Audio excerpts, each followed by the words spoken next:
সারা বিশ্বে সমাজ ব্যবস্থা মানবতামূলক কুঠারাঘাত হানছে। ইন্নাল কুওয়াতা লিল্লাহি জামিয়া এর বলিষ্ঠ আহ্বান এবং মানব রচিত সমাজ ব্যবস্থাকে উন্নতির সুপার মনে করা হচ্ছে।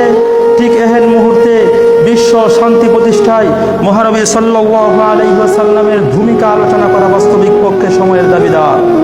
প্রিয় উপস্থিতি, পৃথিবীতে বহু রাষ্ট্র পরিচালক অতীত হয়েছেন, কিন্তু মহানবী সাল্লাল্লাহু আলাইহি ওয়াসাল্লাম বিশ্ববাসীকে যে মডেল রাষ্ট্র উপহার করেছেন তা পৃথিবীর ইতিহাসে বিরল। কেননা তিনি এমন এক বিভীষিকাময় অবস্থায় ধারার বুকে আগমন করেন যখন মানুষের মাঝে মানবতা ও সভ্যতার লেশ মাত্রাও ছিল না। মানব জাতি গগন পিতারে চিৎকার করে বলছিল, কেউ কি আছো, আমাদেরকে একজন রাহবার দিবে, আমরা শান্তিতে বসবাস করতে চাই।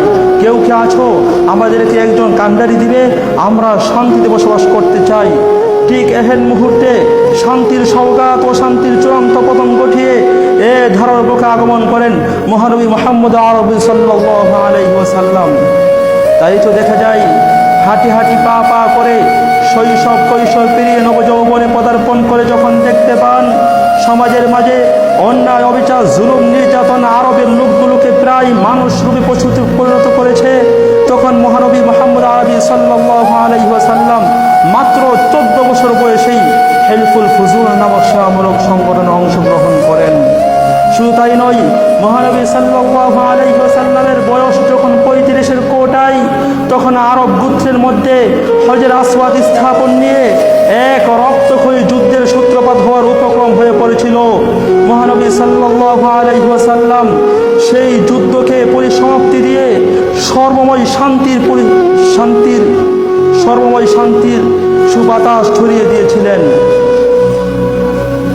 শুধু তাই নয়, মহানবী সাল্লাল্লাহু আলাইহি ওয়াসাল্লামের বয়স যখন 40, নবুয়ত লাভ করার পর সমাজ থেকে অন্যায় অবিচার দূর করার লক্ষ্যে এবং পরস্পর ঐক্য বজায় রাখার উদ্দেশ্যে মহানবী সাল্লাল্লাহু আলাইহি ওয়াসাল্লাম সুচ্চার কণ্ঠে ঘোষণা করেন, ইয়া আইয়ুহান নাস কুলু লা ইলাহা ইল্লাল্লাহ তুফলিহুন।